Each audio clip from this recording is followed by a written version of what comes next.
Hi friends, എല്ലാവർക്കും നമസ്കാരം. ഞാനിന്ന് വന്നിട്ടുള്ളത് നല്ലൊരു പോഷക ഗുണങ്ങളടങ്ങിയ ഒരു സാമ്പാർ ചീര തോരനുമായിട്ടാണ്. ഇതാണ് സാമ്പാർ ചീര. പരിപ്പ് ചീര എന്നും ഇതിനറിയപ്പെടുന്നുണ്ട്. കൂടുതൽ പോഷക ഗുണങ്ങൾ അടങ്ങിയ ഒരു ചീരയാണിത്. എൻ്റെ തോട്ടത്തിലുള്ളതാണ്. ഇത് വെച്ചാണ് ഇന്ന് ഞാൻ തോരനുണ്ടാക്കുന്നത്. എന്നാൽ ഞാനിത് കഴുകിയെടുത്ത് കൊണ്ടുവന്നിട്ടുണ്ട്. ഇത് കട്ട് ചെയ്തെടുക്കാം. നല്ല പോഷക ഗുണങ്ങളുള്ള ഒരു ചീരയാണിത്. കോൺസ്റ്റിപ്പേഷനുള്ള കുട്ടികൾക്കൊക്കെ കഴിക്കുകയാണെങ്കിൽ വളരെ ബെസ്റ്റാണ്. നേരിയ ചെറുതായ രീതിയിൽ കട്ട് ചെയ്തെടുക്കണം, നല്ല ടേസ്റ്റ് ഉണ്ടാവുള്ളൂ. ഇതിന് ചെറിയൊരു പശിമ ഉണ്ടാകും. അതിന് ഉള്ളിയും എണ്ണയും കുറച്ചധികം ചേർത്താൽ മതി. ഇതിവിടെ കട്ട് ചെയ്തെടുത്തിട്ടുണ്ട്. ഇനി നമുക്കിതിന് വേണ്ട ഉള്ളികളൊക്കെ മുറിച്ച് വെച്ച് ഉണ്ടാക്കാൻ തുടങ്ങാം. ഒരു കടായി ചൂടാക്കാൻ വെച്ചിട്ടുണ്ട്. അതിലേക്ക് 1 ടേബിൾ സ്പൂൺ വെളിച്ചെണ്ണ ഒഴിച്ച് കൊടുക്കാം.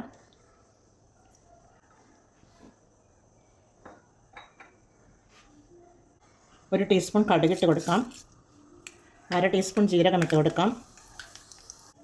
1/2 ടീസ്പൂൺ ഉഴുന്ന് പരിപ്പാണ്, അതുകൂടി ഇട്ട് കൊടുക്കുന്നുണ്ട്. അതൊന്ന് പൊട്ടി വരുമ്പോൾ നമുക്ക് ഒരു വലിയ സവാളയാണ്, ഇത് ചെറുതായി കട്ട് ചെയ്തിട്ടുള്ളതാണ്, അതിട്ട് കൊടുക്കാം.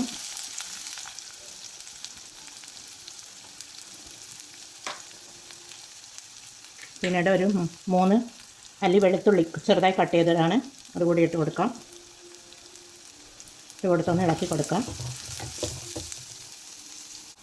പിന്നീട് ഒരു 8 കാന്താരിയാണ്. കാന്താരി എൻ്റെ അടുത്തുള്ളത് കൊണ്ട് ഇട്ടതാണ്. കാന്താരി ഇടുന്നത് കൊണ്ട് നല്ല ടേസ്റ്റ് ഉണ്ടാകും, അതിൻ്റെ മണവും ഒക്കെ ഉള്ളതുകൊണ്ട്. നിങ്ങളുടെ അടുത്ത് പച്ചമുളക് ആണെങ്കിൽ പച്ചമുളക് ഇട്ട് കൊടുത്താൽ മതി. ഒന്ന് ഇളക്കി കൊടുക്കണം. പിന്നീട് നമുക്ക് ഒരു 1/2 ടീസ്പൂൺ മഞ്ഞൾ പൊടിയാണ്, ഇതിട്ട് കൊടുക്കാം. പിന്നീട് ഒരു 1/4 കപ്പ് ചിരകിയ തേങ്ങയാണ്, അതിട്ട് കൊടുക്കാം. ഇതുപോലെ ചിരകിയ തേങ്ങയും ഒക്കെ മുൻകൂറായിട്ട് ഇടുന്നത് കൊണ്ട് തോരൻ കേടുകൂടാതെ കിട്ടുന്നതാണ്. അതുകൊണ്ടാണ് ആദ്യമേ തേങ്ങ ഇട്ട് കൊടുക്കുന്നത്. നമുക്ക് തോരൻ വൈകുന്നത് വരെ വെച്ച് കഴിഞ്ഞാൽ തന്നെ ചീത്തയാവാതെ കിട്ടും. ഇതാണ് ഇതുപോലെ തേങ്ങ ഇടുന്നതിൻ്റെ ട്രിക്ക്.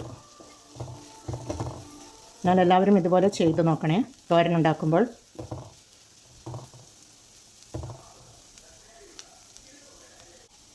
പിന്നീട് ഒരു 1/2 ടീസ്പൂൺ ഉപ്പിട്ട് കൊടുക്കാം. ഉപ്പിട്ട് കൊടുത്തതിന് ശേഷം നമുക്ക് വഷള ചീര ഇട്ട് കൊടുക്കാം.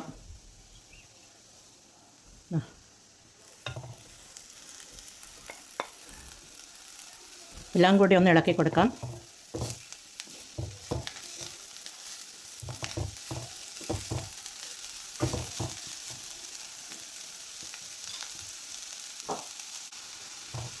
ഇതുപോലെ ഒന്ന് തട്ടി പൊത്തി വെച്ച് ഒന്ന് അമർത്തി കൊടുത്തതിന് ശേഷം 2 മിനിറ്റ് നമുക്ക് മൂടിയിട്ട് വേവിച്ചെടുക്കാം. നമുക്കിത് മൂടി തുറന്ന് നോക്കാം. നല്ലതുപോലെ വെന്ത് വന്നിട്ടുണ്ട്.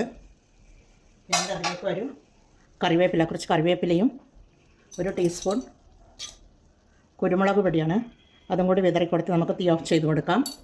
ഒന്ന് ഇളക്കി കൊടുത്ത് സെർവ് ചെയ്യാം.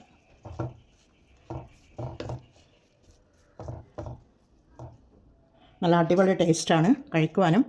പക്ഷേ സാമ്പാർ ചീര കിട്ടുകയാണെങ്കിൽ നിങ്ങളൊന്ന് ട്രൈ ചെയ്ത് നോക്കണേ. ഇത് കുറച്ച് പശിമ ഉള്ളത് കൊണ്ട് തന്നെ കുറച്ച് തേങ്ങയും ഉള്ളിയും വെളിച്ചെണ്ണയും കുറച്ച് അധികം ചേർത്ത് കഴിഞ്ഞാൽ പശിമ ഉണ്ടാവുകയില്ല. എന്നാൽ സാമ്പാർ ചീര തോരൻ ഇവിടെ റെഡിയാണ്. എല്ലാവരും ഇത് ട്രൈ ചെയ്ത് നോക്കണേ. ട്രൈ ചെയ്ത് നോക്കി ഫീഡ്ബാക്ക് അറിയിക്കണേ. കമൻറ്റും സബ്സ്ക്രൈബും ചെയ്ത് സപ്പോർട്ട് ചെയ്യണേ. അടുത്തൊരു വീഡിയോയുമായി വരുന്നത് വരെ എല്ലാവർക്കും താങ്ക് യു ഫോർ വാച്ചിങ്.